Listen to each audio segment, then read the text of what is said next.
गिरफ्तार अगर नहीं हुआ तो हम कूद के मरेंगे।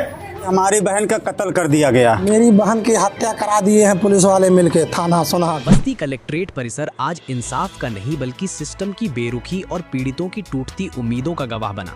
वहां एक भाई न्याय की गुहार लगाते लगाते इस कदर टूट गया कि उसे अपनी जान दांव पर लगाने की नौबत आ गई। सवाल सिर्फ एक आत्महत्या की कोशिश का नहीं है, सवाल उस व्यवस्था का है जो एक महिला की मौत के बाद भी आरोपियों तक हाथ नहीं पहुंचा पाई।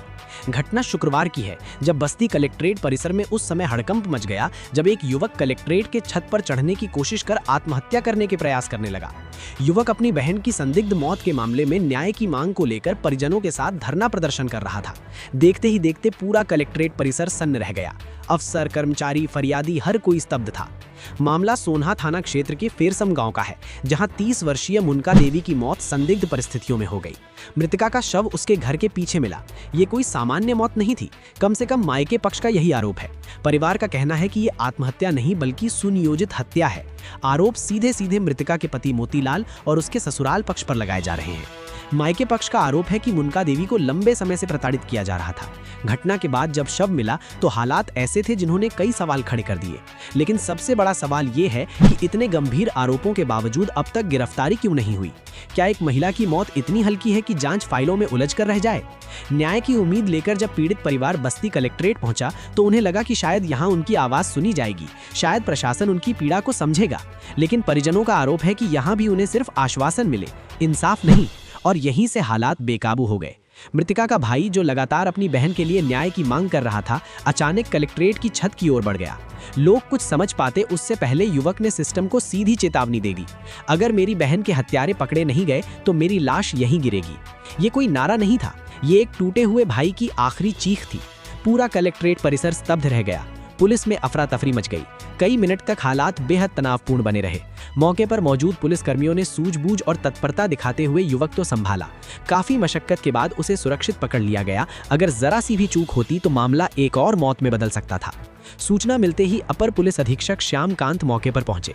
उन्होंने परिजनों से बातचीत की, हालात को शांत किया और निष्पक्ष जांच का भरोसा दिलाया। अधिकारियों की समझाइश के बाद युवक को सकुशल नीचे उतारा गया, लेकिन सवाल अब भी हवा में तैर रहे हैं। आवेदक है विद्याराम, ये कलवारी के रहने वाले हैं। इन्होंने थाने को सूचना दी कि इनकी जो बहन है उनकी डेथ हो गई। इस सूचना पर तत्काल पुलिस द्वारा तत्परता दिखाते हुए मौके पर पहुंचा गया और परिवार को सूचना दिया गया, जितने भी लोग थे, और उनके सहयोग से फिर शव को मॉर्चरी रखवाया गया है। इनके द्वारा जो एप्लीकेशन प्राप्त हुई है उस पर मुकदमा पंजीकृत कर लिया गया है। अन्य विधिक कार्रवाइयां इसमें प्रचलित हैं। एएसपी श्यामकांत का कहना है कि पूरे मामले की गंभीरता से जांच की जा रही है। पोस्टमार्टम रिपोर्ट और अन्य साक्ष्यों के आधार पर आगे की विधिक कार्यवाही की जाएगी। उन्होंने ये भी कहा कि किसी भी दोषी को बख्शा नहीं जाएगा, लेकिन परिजन इस आश्वासन से संतुष्ट नहीं। मेरी बहन की हत्या करा दिए हैं पुलिस वाले मिलके थाना सोनाहा के लोग, और उसको जो है इन लोगों को बाद पता चला। आज 3 महीने से मेरी बहन वहाँ 6 महीने से रह रही है, 3 महीने घर के बाहर रह रही थी, तब तक पुलिस को पता नहीं चला।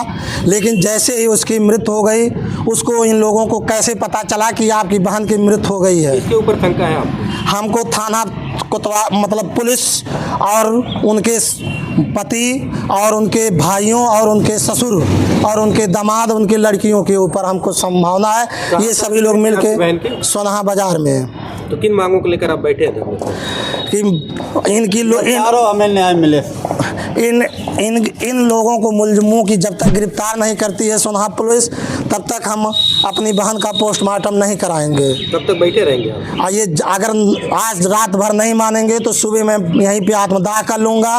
मैं यहाँ से नहीं जाऊँगा। क्या नाम है आपका? विद्याराम। कहाँ के रहने वाले हैं? ग्राम बघई, पोस्ट भगुरा, थाना कलवारी, जिला बस्ती। परिजनों का साफ कहना है, लाश के बाद जांच नहीं, पहले गिरफ्तारी चाहिए। उनका तर्क है कि जब तक आरोपी खुलेआम घूमते रहेंगे तब तक निष्पक्ष जांच पर भरोसा कैसे किया जाए। मृतका के भाई विद्याराम निवासी बघई थाना कलवारी ने सीधे आरोप लगाया कि उसकी बहन की हत्या उसके बहनोई मोतीलाल और उसके परिवार ने की है। विद्याराम का कहना है कि उन्होंने पहले भी कई बार शिकायत की, लेकिन कोई ठोस कार्यवाही नहीं हुई। अब जब उनकी बहन की जान चली गई तो वे चुप नहीं बैठेंगे। परिवार ने साफ ऐलान कर दिया है कि जब तक आरोपियों की गिरफ्तारी नहीं होती तब तक उनका धरना प्रदर्शन जारी रहेगा, चाहे इसके लिए उन्हें कितनी ही कीमत क्यों न चुकानी पड़े।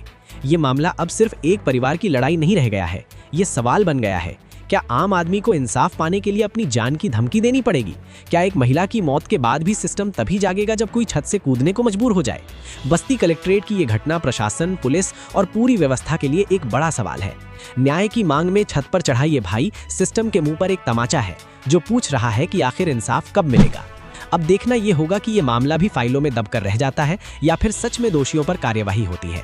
फिलहाल बस्ती में सवाल गूंज रहा है, जब इंसाफ के लिए मौत की छलांग लगानी पड़े तो उस सिस्टम को क्या कहा जाए? ब्यूरो रिपोर्ट, राज खोल खबें, बस्ती।